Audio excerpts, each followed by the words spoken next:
Hi guys, good morning. আজ তোমাদের সাথে শিবরাত্রি দিনের ভিডিওটা শেয়ার করব। আমি আর বোন সকাল সকাল মন্দিরে চলে আসি। এসে দেখি এখানে তখন পুজো হচ্ছিল, তো আমরাও বসে পড়ি। আগে অঞ্জলিটা দিয়ে নিই, তারপর খুব সুন্দরভাবে মন ভরে মহাদেবের পুজো করি।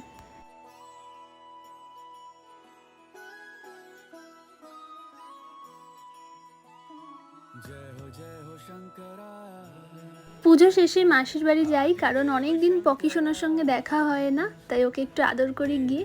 আর এই দেখো, আমি বাড়ি চলে আসার সময় প্রত্যেক দিন পকি আমাকে ঠিক এইভাবে বাই বলতে আসে। বাড়ি এসে আবার পুজোয় বসি। আমার ঘরের মহাদেবের পুজোটা তখনও করা হয়েছিল না, সেই পুজোটাও করে নিলাম।